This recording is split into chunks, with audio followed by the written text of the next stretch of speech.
A day in my life as a student na artista. Si OA, haha. Ngayon nga ibablog ko kung paano ako maging artista. Let's go! Punta na tayong eskwela sa BPSU. Intro pa. Ako nga pala si Aaron, mama's boy. Tamad pero may pangarap. Ngayon nga ay umuulan, rinig na rinig naman sa background. Pero kahit na ganun, tuloy pa rin ang pag-edit ng vlog. For the effort ng person, sana mag-follow ka na. Uy, ayan nga, nakapunta na tayo sa BPSU. Pero bago ang lahat, mag-TikTok muna. Nag-brown out pa, lobat ako eh. Mahiwagang salamin, kailan ka ba aamin? Nandito lang ako, dito lang ako. Ikaw, pangarap sa buhay? Mababaw lang naman ang kaligayahan ko eh. Okay na sa akin yung tipong... Kadiri. Pero parang bagay kami. Grabe-ness naman yun, oo. Hindi ako makasigaw na maayos. This oras na kasi. Paano yung thank you niya, be? Thank you po. Kuplastikan, be? Ate! Uy, nagmadali ka na. Uy, unahin mo kami. Kakilala mo kami. Medyo po kayo.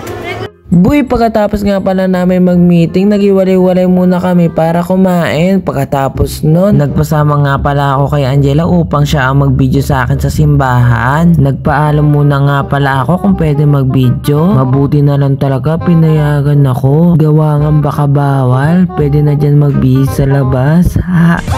Habang nagre-record ako, ang dami ko nga palang kalaban. Kanina yung ulan. Boy, inaano ka ba ng ulan? Nakipag-ispadahan ka sa ulan? Ayan nga, nagpa-video na ako sa kanya. Tapos kung nyari, nagsasalita sa simbahan. Pero ang totoo, binubuka ko lang yung bibig ko dyan. Salamat nga pala sa nagpahiram ng damit sa akin. Siyempre, salamat na din sa nag-video. Pero may ganti naman to, bibidyoan ko din naman siya. Tapos ako na din mag-e-edit. Hirap kaya nun, dapat may bayad yun eh.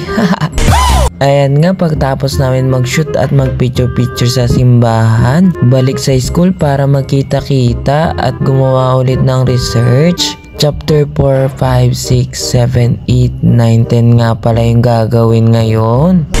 Uy, si OA, napakarami naman nun. Pagdating nga pala ng alas 4, uwian na. Bago umuwi, bumili nga pala ako ng pang-catheter ni mama. Ibang brand nga pala yun. Hindi ko alam kung paano siya gamitin. Hindi ko nga din alam kung pwede siya isole o design lang yung binigay nila sa akin. Lube at saka urine bag. Pagkatapos nga nun, umuwi na at magsushoot na ulit ako. Ito nga pala ay project namin sa life and work ni Jose Rizal na subject namin ngayon 3rd year. Pinapakita ko nga pala yung mga error dyan. Yung mga error, yung nakita yung kulay pink na shirt, parang tae.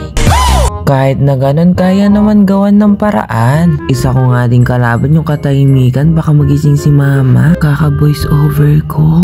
Mga alipin, hukayin nyo sa ukay. Hukayin nyo.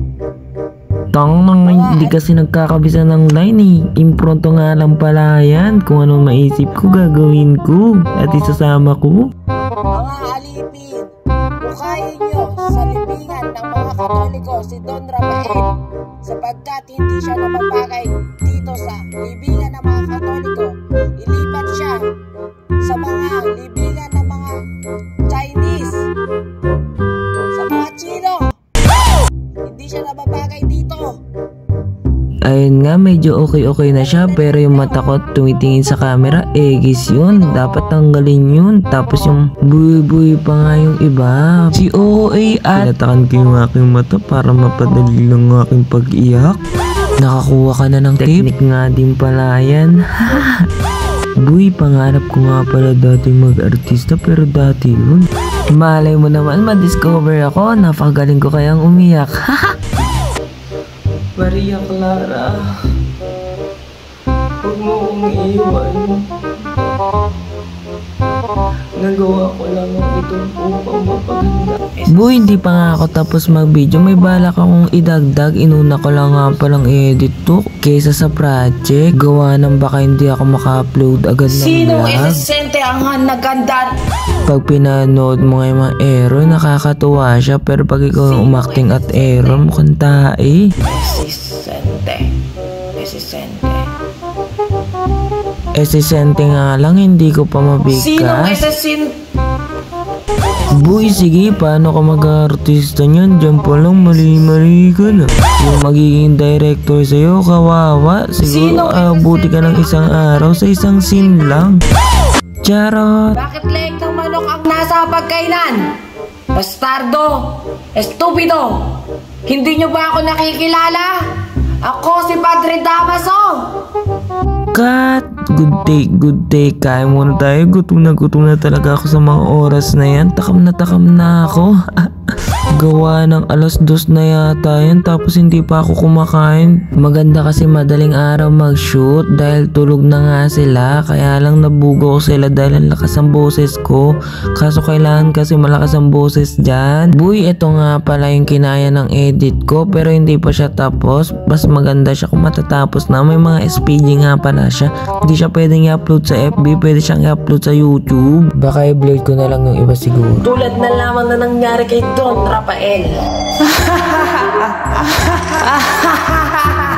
Anak kong Ibarra, nais kitang mahalikan. Nasaan ka na? Nararapat lang niyang patayin. Huwaran. Mahal na mahal kita. Paniguradong sinusunog na ang kaluluwa nun sa lupa. Kaya mga kapatid, lagi kayong mag-iingat. Sa bawat takpang, sumunod kayo sa amin, lalo na sa akin. Sa akin. Humayo kayo at magpakarami. Sa akin! Padre, wag po! Hanggang sa akin to. Padre, wag po. Parang awa mo na. Doña Pia, tila ang iyong kagandahan ay walang kakupas-kupas. Nais ko ay makuha niya sa kalalakihan. Huwag ka nang pumalag, Doña Pia.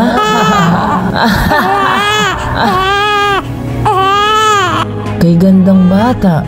Ang nais kong ipangalan sa kanya ay Maria Clara. Sinong esesente ang naghanda nito sa pagkainan?